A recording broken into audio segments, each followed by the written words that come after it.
Assalamualaikum warahmatullahi wabarakatuh. Para siswa sekalian yang berbahagia, kita bertemu kembali. Kali ini kita akan membahas soal-soal latihan dengan materi Kingdom Animalia, bagian yang pertama. Karena materi Kingdom Animalia cukup banyak, maka saya bagi menjadi dua bagian. Dan tentunya soal ini hanya soal varian saja ya, variasi, sebagian dari variasi soal Kingdom Animalia. Tentunya masih banyak sekali soal-soal yang lain. Ini sebagai gambaran saja dan bisa untuk menambah Anda belajar. Baik, kita mulai soal yang pertama. Kita baca soalnya. Filum yang tergolong diploblastik adalah A. Filum porifera dan chordata, B.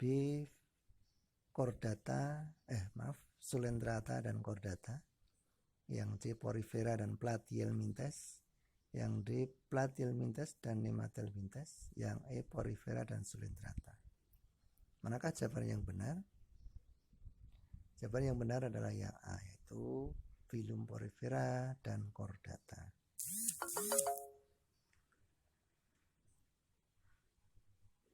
Film yang tergolong diploblastik itu apa? Diploblastik adalah memiliki dua lapisan tubuh pada saat embrio. Dari 9 film Kingdom Animalia itu ada 2 yang tergolong diploblastik, yaitu porifera dan sulentrata. Sisanya yang 7 film itu tergolong triploblastik. Organisme diploblastik itu pada saat embrio memiliki 2 lapisan tubuh, yaitu endoderm dan ektoderm. Sedangkan yang triploblastik itu memiliki 3 lapisan tubuh, yaitu endoderm, mesoderm, dan ektoderm. Itu perbedaan diploblastik dan triploblastik. Saya kira jelas soal yang pertama. Kita lanjut soal yang kedua. Kita baca. Perhatikan gambar di bawah ini ada gambar serangga. Kemudian ada 2 bagian yang ditunjuk, yaitu X dan Y.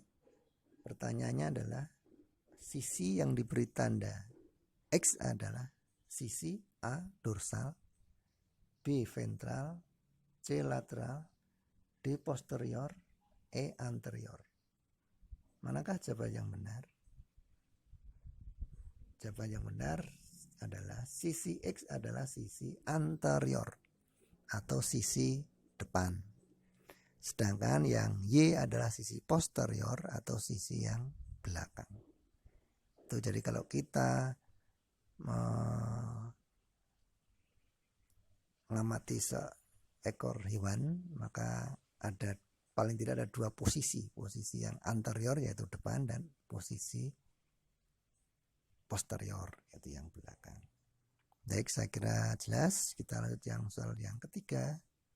Kita baca yang ketiga. Filum yang tergolong acelomata adalah A. porifera, B. chordata, C. platyhelminthes, D. nematelminthes, dan E. mollusca. Apa itu acelomata? Celom itu rongga, A itu tidak. Jadi organisme di bumi kita ini itu bisa dibagi berdasarkan ada tidaknya rongga, itu ada 2, yaitu acelomata dan celomata. Kita lihat gambaran berikut.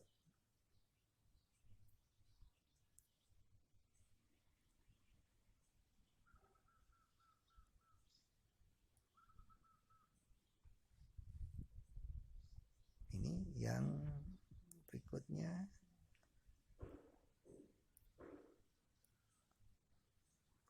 Jadi ada 3. Yang paling kiri itu adalah acelomata, jadi tidak ada rongganya.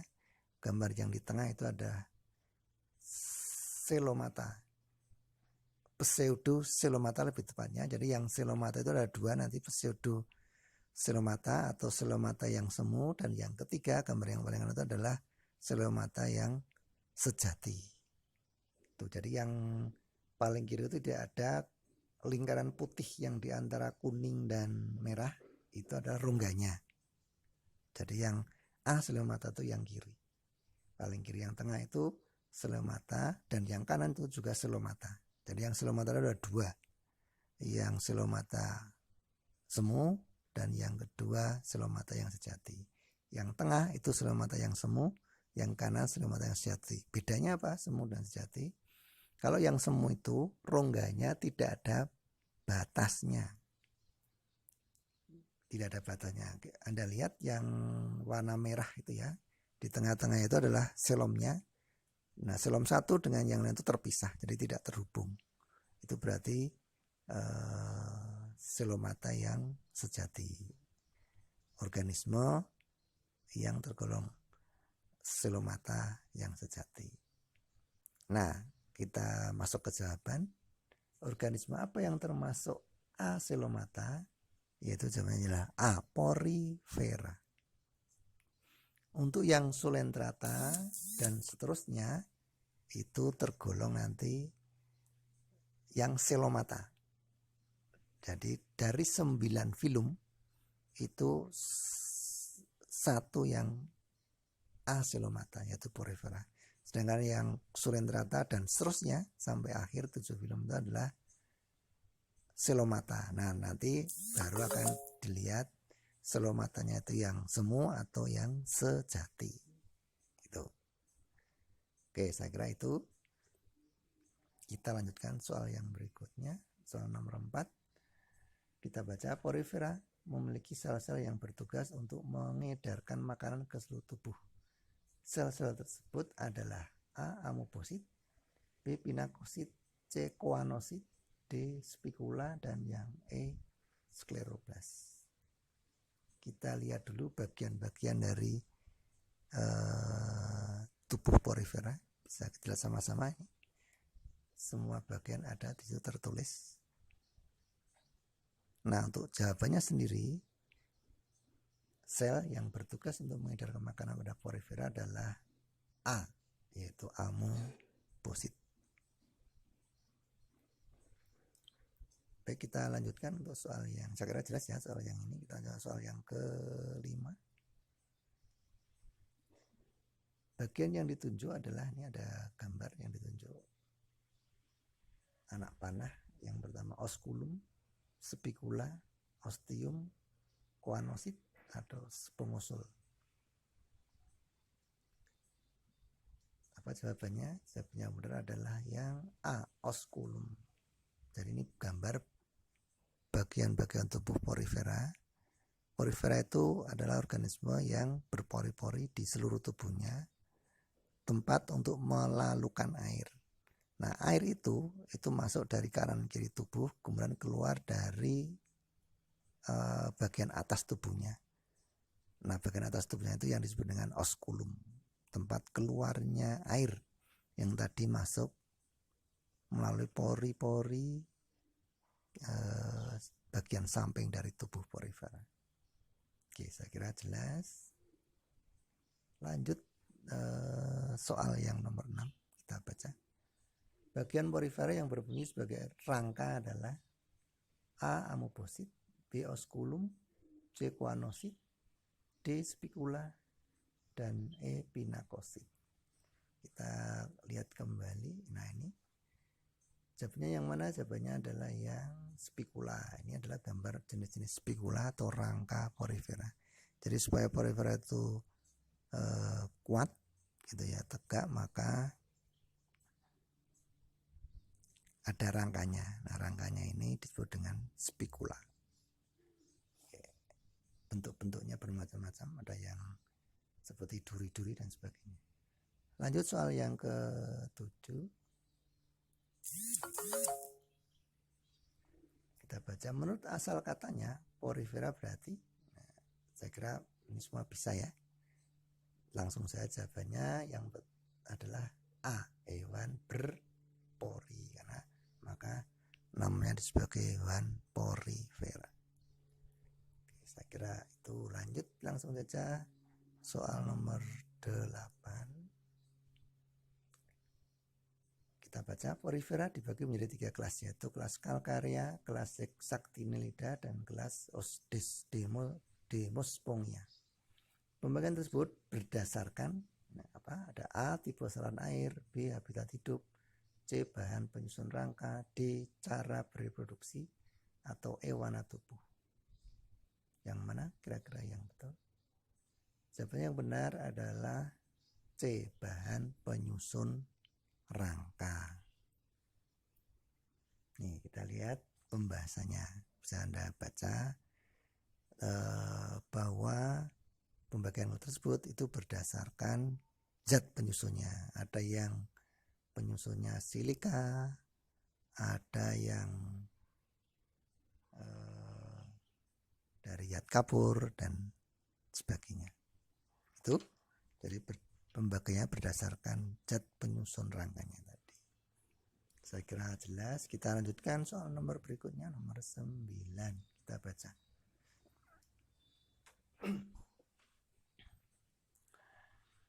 Manakah dari pernyataan-pernyataan berikut ini yang salah? A, porifera tergolong hewan tingkat rendah. B, porifera bersifat hermafrodit. C, reproduksi aseksual porifera dengan tunas. Porifera tidak dapat membentuk gamet. Epidermis porifera disebut pinakosit. Mana yang salah?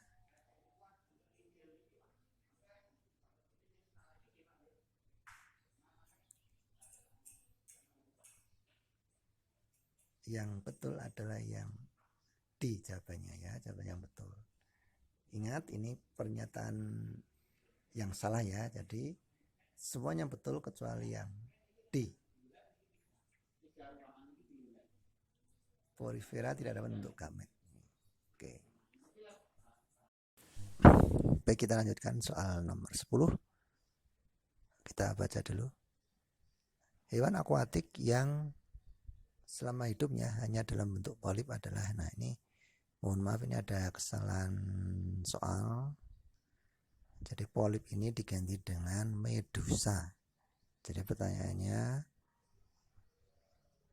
hewan akuatik manakah yang dalam hidupnya itu hanya dalam bentuk medusa? Kita tahu hewan akuatik itu ada 2 cara hidup, yaitu polip. Polip itu menempel. Yang kedua medusa, itu melayang-layang di air gitu ya. Nah ini pilihan mana yang benar?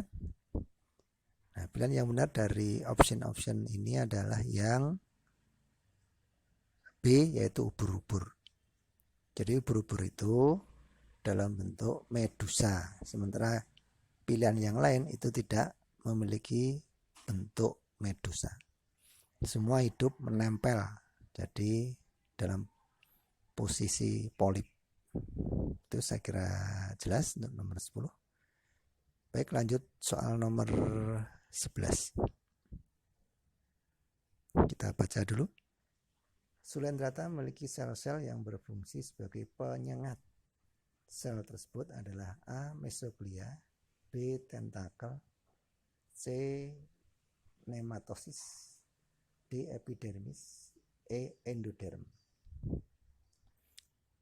Manakah jawaban yang benar? Yang benar adalah sel nematosis. Sel-sel nematosis ini berfungsi untuk menyengat mangsa ya, supaya menjadi lebih mudah ditangkap. Ditangkap menggunakan tentakel. Jadi di tentakel itulah sel-sel nematosis berada. Itu. Jadi tentakel dengan nematosis itu berbeda ya. Di tentakel itu terdapat nematosis, yaitu sel-sel penyengat. Kalau tentakel itu organ. Itu jadi berbeda. Saya kira jelas. Lanjut ke soal nomor 12.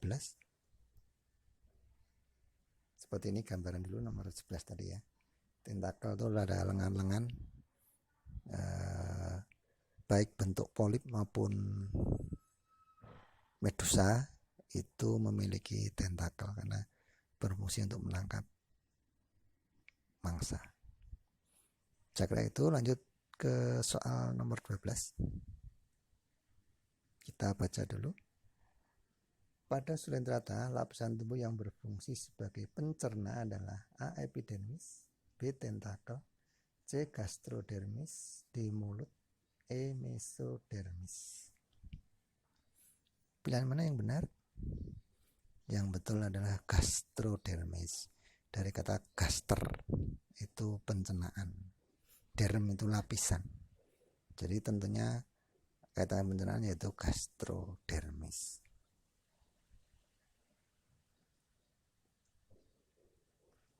Ini gambarannya, ini bisa Anda lihat lapisan gastrodermisnya, lapisan gasternya ya, jadi berfungsi untuk mencerna baik bentuk polip maupun medusa itu memiliki lapisan gastrodermis. Sekarang itu soal nomor 12, lanjut soal nomor 13. Kita baca dulu. Ovum atau telur Aurelia yang telah dibuahi akan berkembang menjadi larva bersilia yang disebut A. zigot, B. planula, C. skifistoma, D. medusa, dan E. evira. Apakah jawaban yang benar?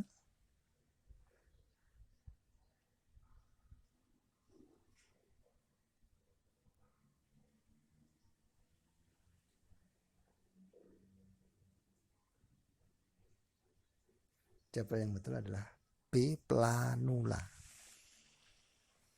Yaitu planula, jadi telur itu kalau dibuahi akan bentuk planula.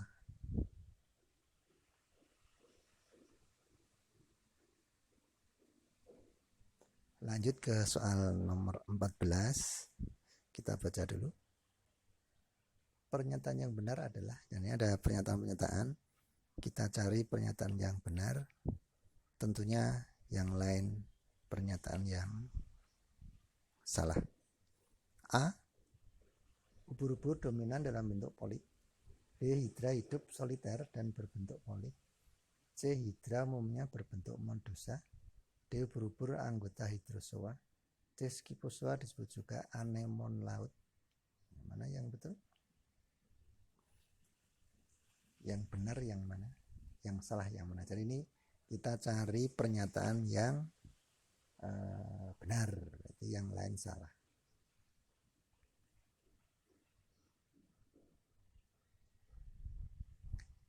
Yang betul adalah B. Hidra hidup soliter dan berbentuk polip, jadi hidupnya menempel dan hidup sendiri. Berarti yang lain pernyataan salah. Ya, yang pernyataannya salah. Misalnya A, ubur-ubur dominan dalam bentuk polip, salah karena ubur-ubur itu dominan dalam bentuk medusa. Yang C, hidra umumnya berbentuk medusa, salah karena harusnya bentuknya itu polip, jadi menempel. Dan seterusnya ya, begitu juga yang D dan E itu juga pernyataan yang salah. Seperti ini, polip dan medusa itu. Lanjut, ini kelas-kelasnya ya, kelas-kelas hidrozoa, scyphozoa, dan anthozoa tadi beserta contoh-contohnya bisa Anda lihat.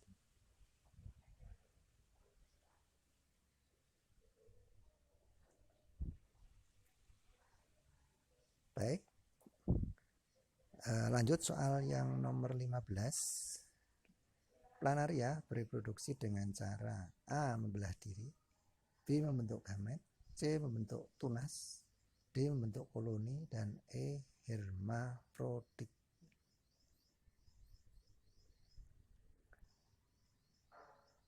Manakah jawaban yang benar? Yang benar adalah yang B, jadi membentuk gamet. Jadi sebetulnya bisa juga dengan cara membelah diri, tetapi itu dalam kondisi yang darurat, jadi tidak selalu dilakukan. Sedangkan kalau untuk gamet itu memang ya caranya seperti itu, jadi bentuk dengan gamet, sel telur, dan sel sperma. Perlu diketahui juga bahwa planaria itu termasuk hewan hermafrodit, jadi dalam tubuhnya bisa bentuk sel telur dan sperma. Jadi sifatnya memang hermafrodit, tapi dalam hal ini yang ditanyakan adalah caranya, maka jawabannya tentu bentuk gamet, bukan jawabannya bukan yang hermafrodit, karena hermafrodit itu sifat ya, sifat itu bedanya. Jadi sekali lagi jawabannya adalah yang membentuk gamet. Seperti ini cacing planaria ini. Cacing planaria itu hidup di perairan, di air, di sungai-sungai yang jernih biasanya ya, yang jernih di daerah pegunungan yang belum tercemar, sehingga planaria juga bisa menjadi indikator. Kalau ada planaria berarti perairan itu masih bersih. Planaria ini termasuk hewan yang nokturnal atau hewan yang hidup di malam hari, aktifnya ya. Dia itu fotonegatif, jadi kalau ada cahaya dia akan sembunyi. Oleh karena itu memang keluarnya pada malam hari, tidak siang hari. Tidak siang hari. Jadi kalau mau mencari planaria, kita nyarinya harus pada saat malam, tidak siang. Lanjut soal nomor 16, kita baca dulu. Berikutnya adalah daur hidup fasiola. Ada telur, redia, sporocysta, dan seterusnya ya, kita baca. Mirasidium menjadi metaserkaria, serkaria menjadi cacing. Yang B, telur, mirasidium, sporocysta, redia, metaserkaria, serkaria, cacing. C, telur, mirasidium, sporocysta, redia, serkaria, metaserkaria, cacing. D, telur, redia, sporocysta, mirasidium, serkaria, metaserkaria, cacing. E, telur, sporocysta, redia, mirasidium, serkaria, metaserkaria. Siapa yang betul, yang mana? Yang betul adalah yang C. Jadi telur menjadi mirasidium, menjadi sporocysta, kemudian menjadi redia, menjadi serkaria, serkaria menjadi metaserkaria, dan metaserkaria akan menjadi cacing dewasa. Tentu ini pada inang-inang yang berbeda.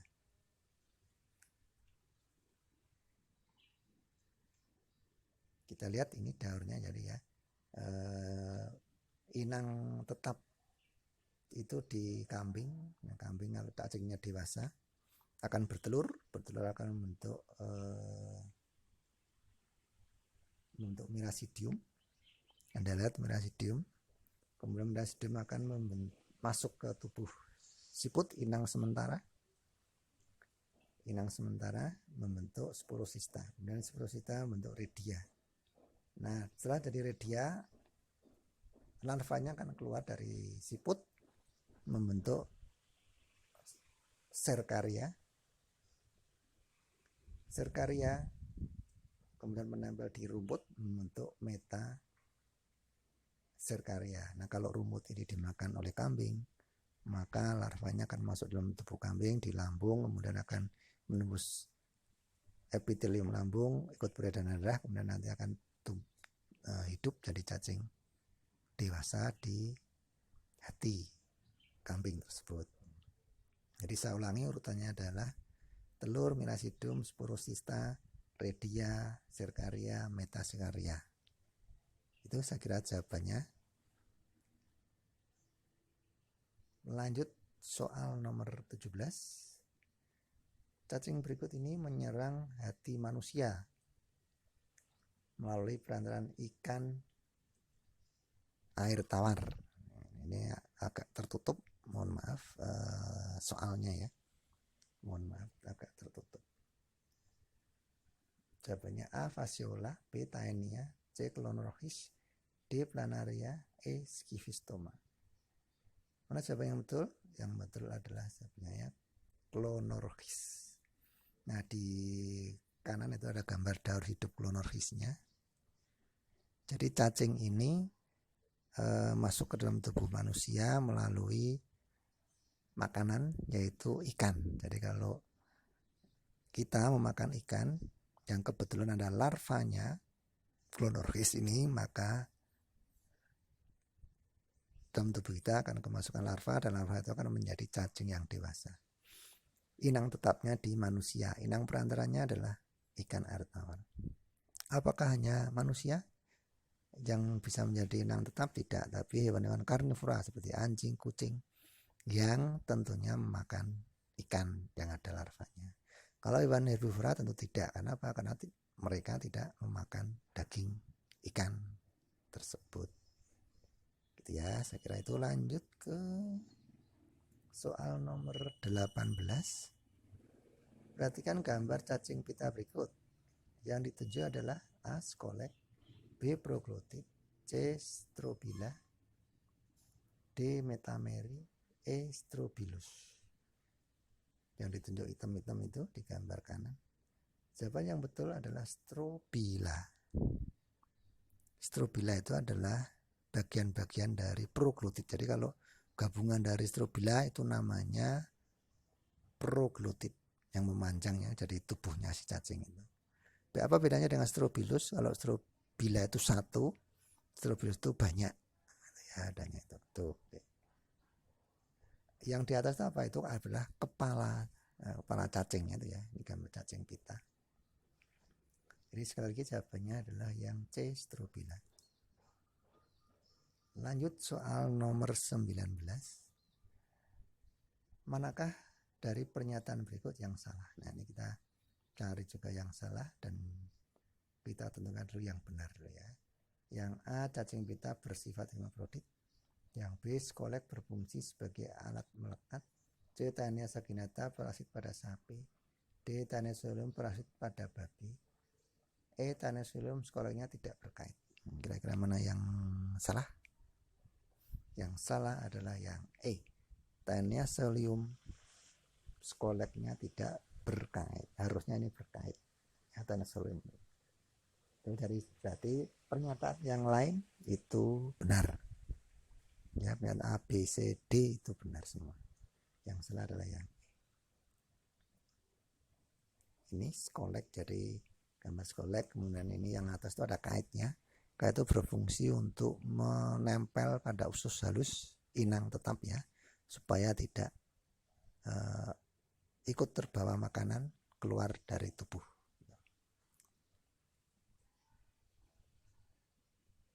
Soal selanjutnya, soal nomor 20.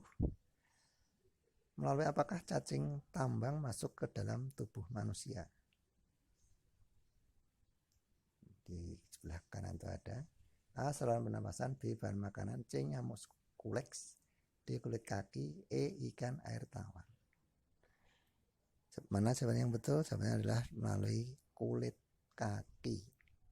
Cacing tambang itu pada awalnya, kenapa disebut cacing tambang? Karena pada awalnya ditemukan di daerah pertambangan. Jadi mereka masuk itu melalui kaki yang tidak pakai alas kaki, larvanya itu ya, menembus kaki, kemudian ikut peredaran darah dan masuk ke tubuh manusia. Itu cara masuk cacing tambang ke dalam tubuh manusia. Lanjut ke soal nomor 21. Penyakit kaki gajah ditularkan oleh serangga. A, Anopheles, D, Aedes, D, Culex, E, Glossina, yang C, Cimex. Manakah yang betul? Di sebelah kanan nanti ada penyakit kaki gajah. Yang betul adalah ditularkan oleh serangga Culex. Jadi ini nyamuk ya, nyamuk yang jenis nyamuk itu macam-macam, ada Aedes dan lain-lainnya. Nah, ini nyamuk yang Culex yang memindahkan larva cacing filaria atau penyakit kaki gajah ini dari satu orang ke orang yang lain. Penyakit kaki gajah itu ditandai dengan kaki yang membesar. Nah, makanya disebut dengan kaki gajah karena kakinya itu membesar. Kaki gajah ini disebabkan oleh cacing filaria, lengkapnya Filaria bancrofti ya. Cacing ini akan hidup di pembuluh getah bening di kaki sehingga menyumbat aliran getah beningnya untuk beredar sehingga cairannya mengendap berhenti di kaki sehingga kakinya akan membengkak, membesar gitu ya. Itu namanya penyakit kaki gajah. Selanjutnya soal nomor 21. Ascaris lumbricoides masuk ke dalam tubuh manusia melalui A. saluran pernafasan, B. bahan makanan, C. perantara nyamuk, D. daging sapi, E. kulit kaki. Mana yang betul? Yang betul adalah B. bahan makanan. Bahan makanan ini, jadi kalau makanannya kena debu, kemudian tangan kita kotor, kemudian kebetulan ada telurnya, larvanya, maka kita bisa kemasukan cacing Ascaris. Saya kira jelas ya. Lanjut soal nomor 23. Cacing yang hidup di kelenjar getah bening adalah, nah tadi sudah saya sebutkan, mungkin masih ingat. Jawabannya yang mana? A, B, C, atau D, atau E?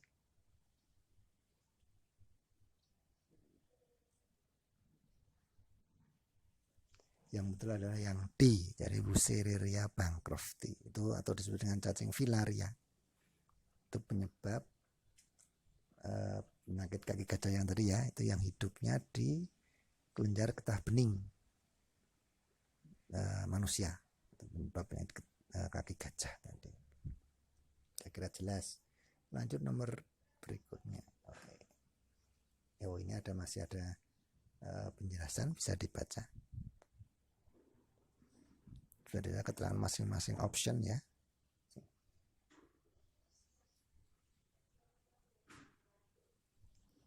Tempat hidupnya sudah dituliskan. Jadi sekali lagi jawaban yang hidup di getah bening adalah Bucerreria bancrofti.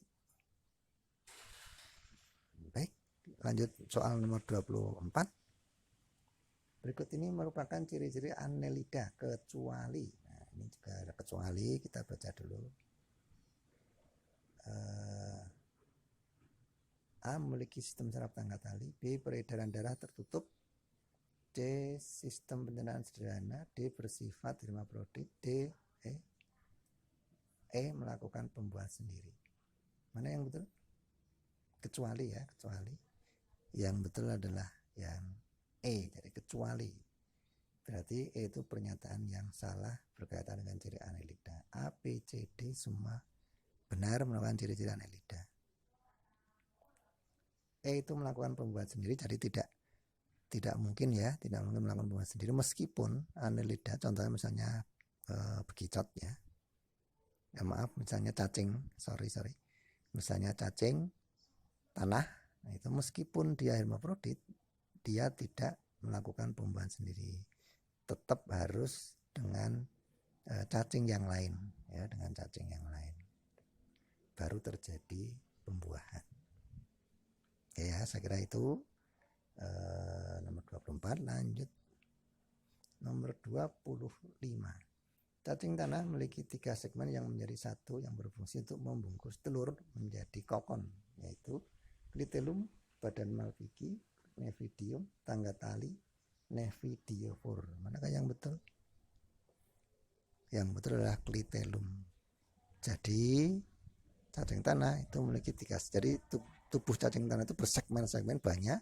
Nah, dari sekian banyak segmen itu ada 3 yang menjadi satu yang berfungsi nanti membentuk kokon. Kokon itu apa? Kokon itu adalah pembungkus telur-telur cacing.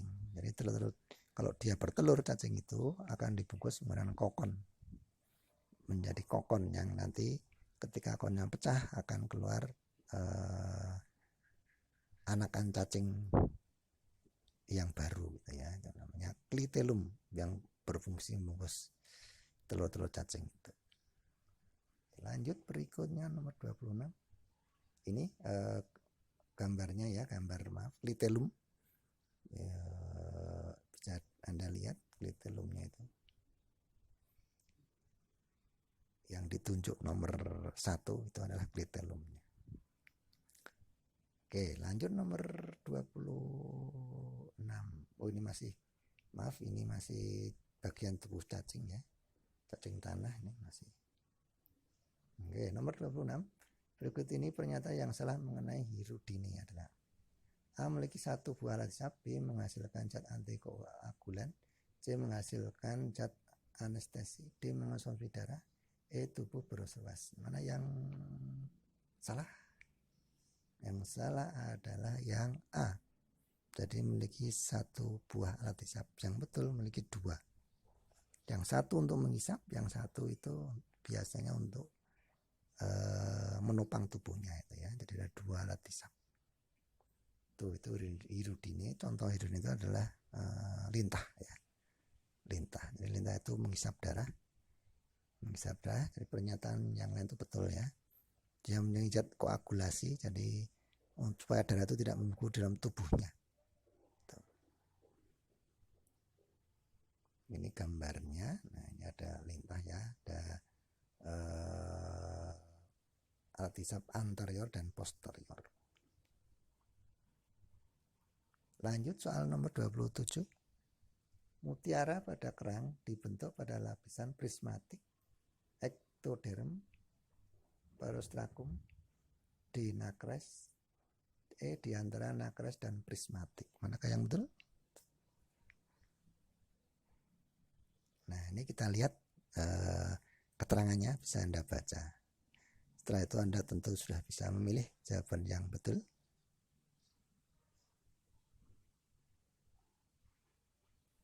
Jawaban yang betul tentunya adalah yang nakres. Jadi jawaban yang D ya. Lapisan pembentuk mutiara. Nah, tentunya mutiara ini dibentuk pada kerang mutiara ya, khusus tidak semua kerang membentuk mutiara tentunya. Dan untuk mutiara itu waktunya bertahun-tahun. Bertahun-tahun, sangat lama. Mutiara itu dibentuk oleh kerang ya, sangat lama. Oke, lanjut soal nomor 28. Lapisan prismatik cangkang Pelesipoda tersusun atas zat A. Zat kapur, B. Silikat, C. Selulosa, D. Kutikula, E. Zat kitin. Nah, mana jawaban yang betul? Kebanyakan cangkang-cangkang dari Pelesipoda, kemudian nanti ke Gastropoda itu tersusun dari zat kapur ya. Jadi berwarna putih, biasanya keras gitu, jadi zat kapur. Jadi jawabannya yang A, dari tersusun dari zat kapur. Ini keterangannya masih di tadi ya.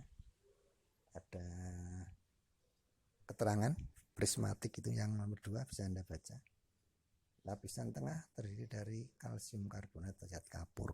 Nah, zat kapur itu biasanya itu penyusun utama. Seperti tadi saya sebutkan, Pelesipoda, Gastropoda. Gimana yang punya cangkang itu kebanyakan tersusun dari zat kapur, meskipun ada beberapa yang ketambahan dengan zat yang lain ya. Lanjut soal 29. Sel kelamin bekicot dihasilkan oleh A. Ovarium, B. Lapisan mantel, C. Testis, D. Saluran kelamin, E. Ovotestis. Manakah jawaban yang betul? Bekicot Anda sekarang sudah kenal ya, sering kita temui sehari-hari. Ini gambar anatominya seperti ini. Jawaban yang betul adalah ovotestis. Jadi sel kelamin bekicot dihasilkan oleh E. Ovotestis. Dari kata ovum dan testis. Jadi bekicot itu termasuk hewan hermafrodit. Jadi bisa menghasilkan sel telur, bisa menghasilkan testis. Gitu ya. Oleh karena itu penghasilnya itu disebut sebagai ovotestis. Tidak testis saja, tidak ovarium saja. Kalau hewan yang tingkat tinggi itu kan kalau betina punya ovarium, yang jantan punya testis. Testis menghasilkan sperma, ovarium menghasilkan ovum. Tapi karena ini hewan hermafrodit, maka menghasilkan dua-duanya. Tentu tidak dalam waktu yang bersamaan. Jadi begitu itu kadang-kadang dia menghasilkan testis, kadang-kadang suatu ketika menghasilkan ovum. Seperti itu. Dan untuk reproduksinya dia akan berpasangan dengan bekicot yang lain. Saya kira itu. Lanjut soal nomor 30. Ini soal yang terakhir. Archaetina fulica termasuk kelas Pelesipoda, Scapopoda, Cephalopoda, Amphineura atau Gastropoda. Mana yang betul? Yang betul adalah gastropoda. Dari kata gaster itu perut,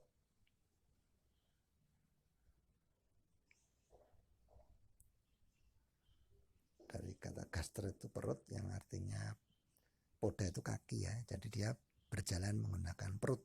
Nah, makanya dia termasuk kelas gastropoda. Kita baca nih keterangan dari beberapa kelas.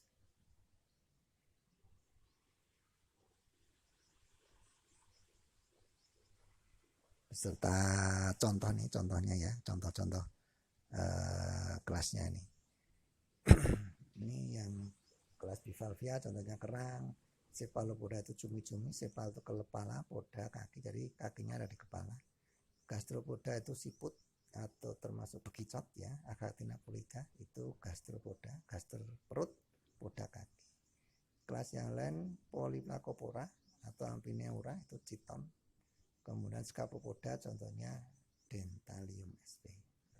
Itu berapa contoh. Jadi kalau gastropoda ya contohnya bisa siput, bisa Agatinapolida atau bekicot.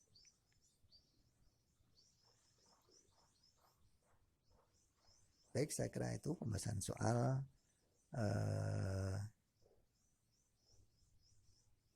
bagian pertama dari materi Kingdom Animalia.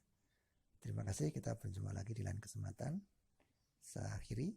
Wassalamualaikum warahmatullahi wabarakatuh.